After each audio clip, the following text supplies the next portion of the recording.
I'm going to talk a little bit today about how you can escape the cycle of violence that controls you, because you are being controlled by violence. And the people that are doing it, I call the Black Death Cult.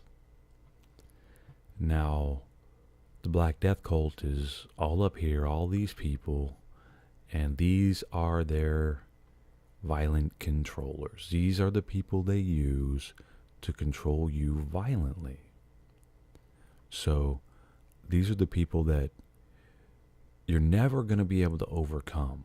Okay? You're never going to be able to escape them right now to a certain point. In other words, they're always going to be there to remind you of their presence through these guys.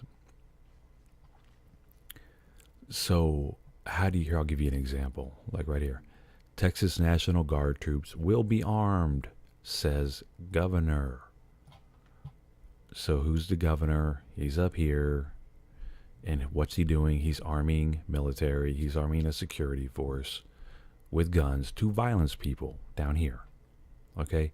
You don't get to arm people to violence the governor.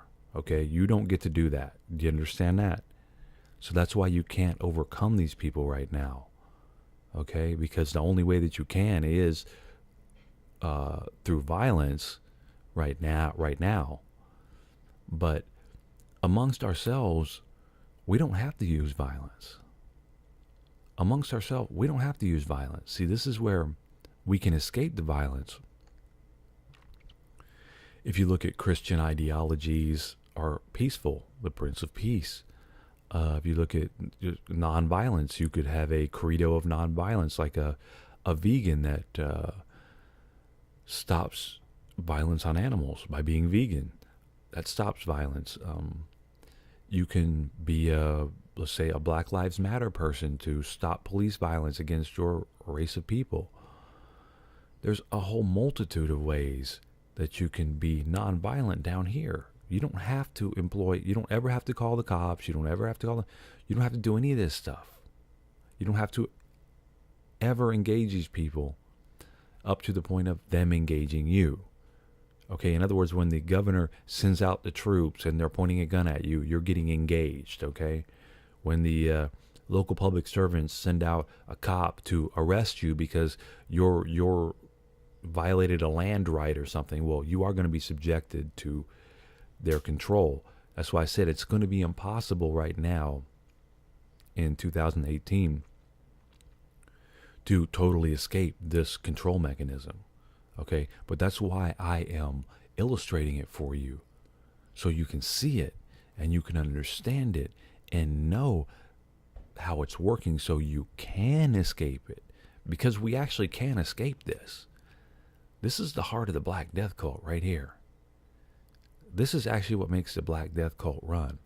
The Queen is not going to violence anybody. The Queen's guard is going to violence you.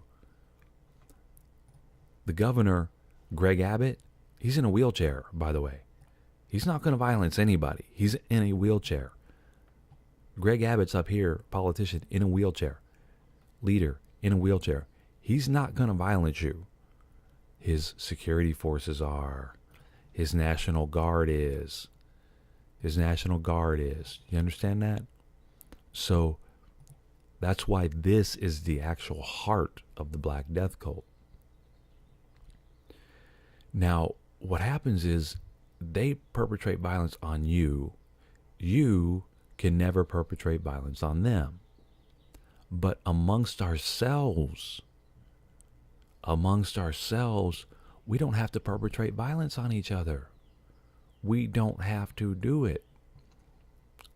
I'll show you some examples of the general population perpetrating violence on each other, that the type of violence that we can't escape. Massachusetts woman accused of fatally shooting driver for cutting her off. This is her. Just a normal person eating pizza in her car.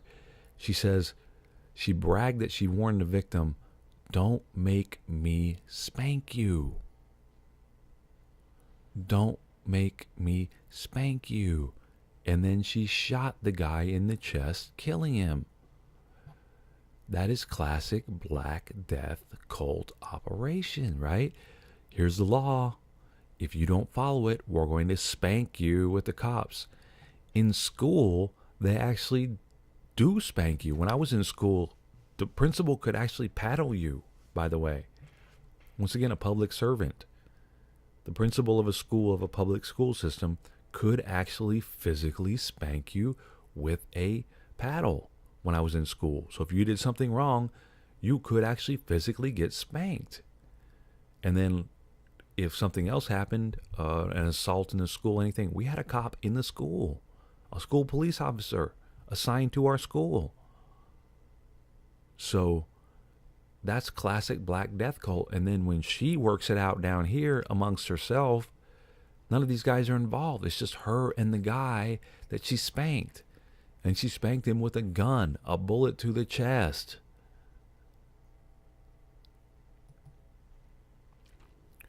Tennessee store clerk charged in death of teen, believed to be shoplifting beer. This kid got killed over beer.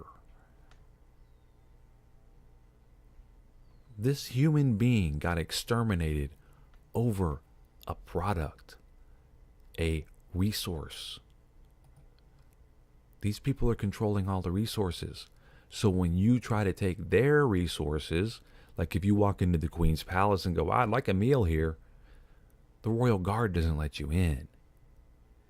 When you walk into the politician's office and go, yeah, I'd like some pay here, like you guys are getting, security forces kick you out. If you walk into Mark Zuckerberg's office and go, man, I'd love to have some money, it'd be great. You got 600, 63 billion, wherever you got. Hey, love to have some. Guess what? You get kicked out. You get violenced. Okay? So what happens when down here a guy tries to take beer from another guy down here? He gets shot. He gets killed. Just like if you try to take something from them, you get killed by them. But see, this is the false paradigm built through violence. We don't have to do that. We can go, hey man, hold on a second. Where's my beer? That beer. I'm trying to make money. I'm trying to live. That beer is a resource for me. And there's a way you could communicate with this kid. There's a way that you could stop him from shoplifting beer. There's a way you could get your money for that beer. You don't have to go right to violence and killing the poor kid. I'm not saying it's right to steal beer, okay? I'm not saying it's right to steal anything. I'm not saying it's wrong to steal anything. I'm saying there's a different way of working problems out amongst each other that we have down here that these people don't have up here. These are vicious, violent people up here.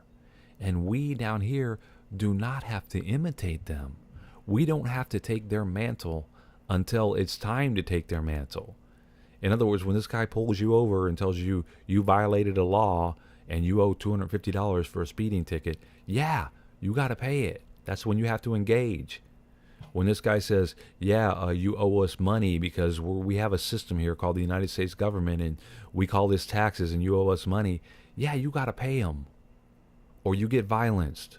That's when you have to engage these people. Okay? That's when you have to engage these people. But until then, amongst ourselves, we don't have to violence each other. We don't have to violence each other. Here's an author that was raped at age 8. We don't have to violence each other like this. Here's a teen needed to wake up for church, so his mother tased him. We don't have to violence each other like this. That's down here. There was no cop tasing him. There was no cop raping this guy. This is all done down here. We don't have to perpetrate this violence on each other. We can be peaceful with each other. We can work things out. We can communicate. We can find answers.